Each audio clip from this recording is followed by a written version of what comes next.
Okay, hi there. So, coming to the next part in this series where I'm starting to try and get a betting bot running on a Raspberry Pi from home. The Pi is plugged straight into my router at home. The idea being it can then run 24/7. I don't need to pay for a VNC, a virtual desktop, a VPS, any of these things that we use, these servers that we connect to run betting bots on. So we don't have that monthly cost. We've got the one-off fee of purchasing a Raspberry Pi. We get it set up with Windows 10, which I've shown you in the previous videos, as well as the issues that I had doing it. Obviously, this is all kind of new to me as well. And then here we are now going to try and install a betting bot. It was a pretty close tie between the two betting bots that were most popular. You voted on which one you wanted to see me install, and the one that just came out on top was Grey Horsebot. Now I got in touch with Grey Horsebot and they've been incredibly helpful. There's a link below this to their site, but they've been incredibly helpful. I've got a copy of Grey Horsebot ready to go. Let's see if we can install it. Now, I've not tried this before, so anything could happen, anything could go wrong. Before we start, I just wanted to show you that all I do to connect to this desktop is I simply open my VNC viewer, double-click this Raspberry Pi connection. It opens this window in just a few seconds. Now, there are two ways that we can transfer files, and I'm going to show you how we do that, because obviously we've got to get a file here onto this Raspberry Pi. I'm going to make this a bit bigger, even though it's going to decrease the quality a little bit, but just so it's easier to see. There we go. Okay. Now I've also got these stats over here, and we don't have to have those. I've just got those open. It's this teardrop here. I can close it anytime. I've just got these open so that I can see how any software we install is kind of affecting the Raspberry Pi while we do it. But I would ultimately hide these. I don't need these displaying all the time. Okay, so there are two ways of transferring files onto your Raspberry Pi. The first is we can use this file transfer button, which is this little icon up here. If we click on that, we get these options here, and you can see that it tells us to send files to the VNC server. We've got to click the send file button below to fetch them from the VNC server. We have to go to the icon in the tray, which is just down here, or the status bar, and do it that way. But we want to send them to the server.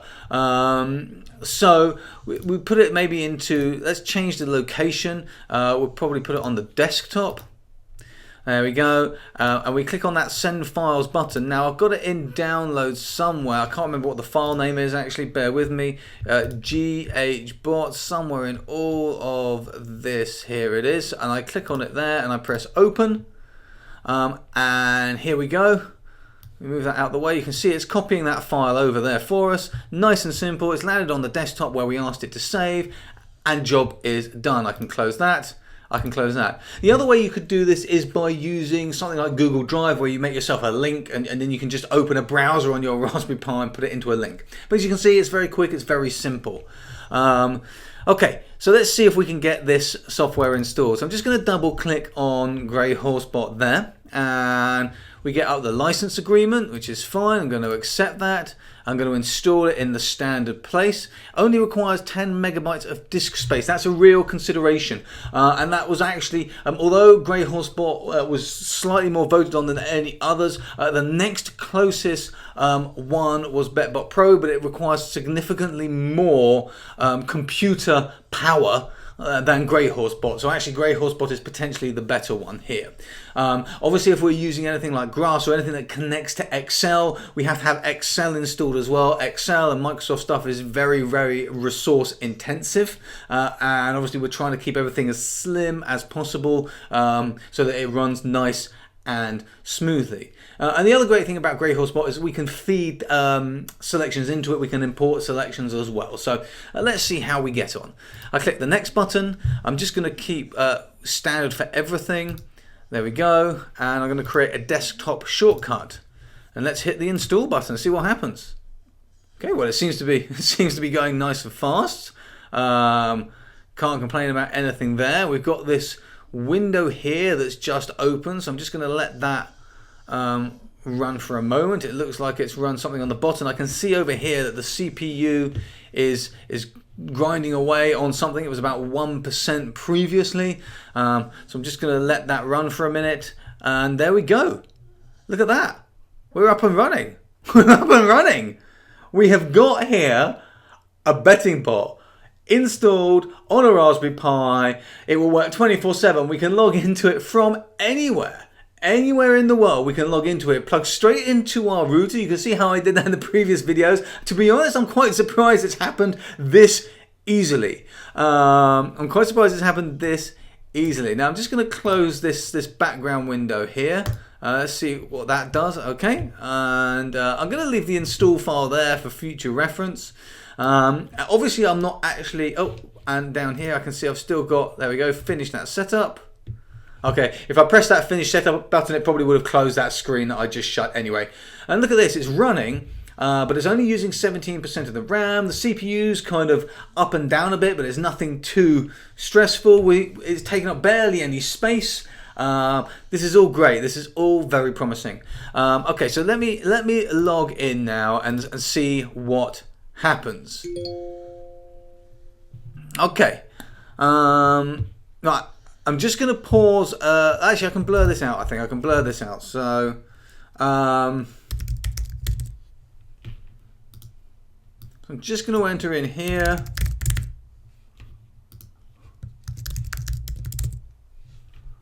Country.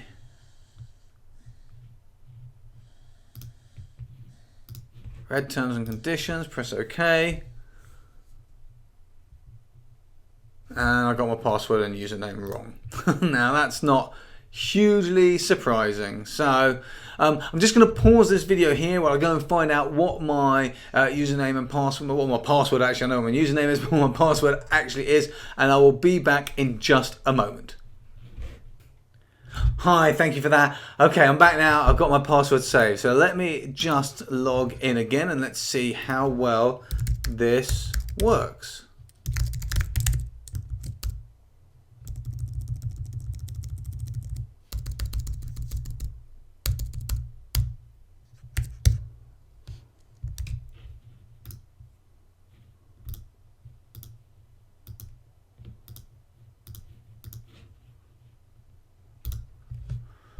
Here we go. Look at that, straight in.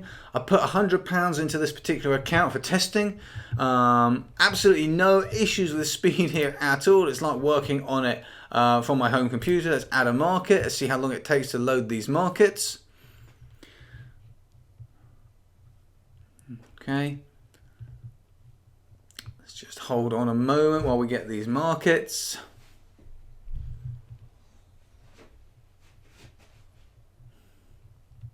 Okay, so it's taking a little while, but I'm not sure that's actually particularly unusual. I don't think this is going any slower than it probably would normally. It takes a bit of time to gather all of the markets in from Betfair, and I would expect that actually to be quicker after it's done it for the very first time. So like when I log into the software in future, I'd expect it to be faster.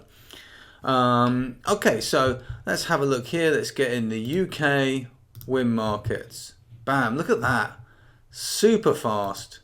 Okay, and let's just for argument's sake open that one. Straight in there. Right click, we can remove it.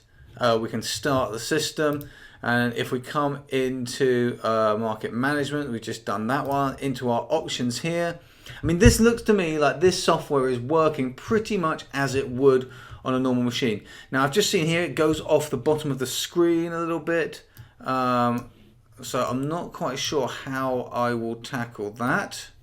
Okay, let me see. Oh, that's one way of tackling it, of course, is just to make it full screen. And that's probably the easiest way, actually. And then we can scroll up and down as normal. Everything here, looking like it's got to be pretty good. We could obviously need to activate recovery staking. Everything working very happily. Okay, so I think the next thing to do in the next video is I'm going to bring in selections into here. I might try importing some stuff. I'll run some settings and we'll actually get this running properly with selections coming in, and let's see how it gets on. Let's see how we do. Okay, I'll see you in the next one. Bye.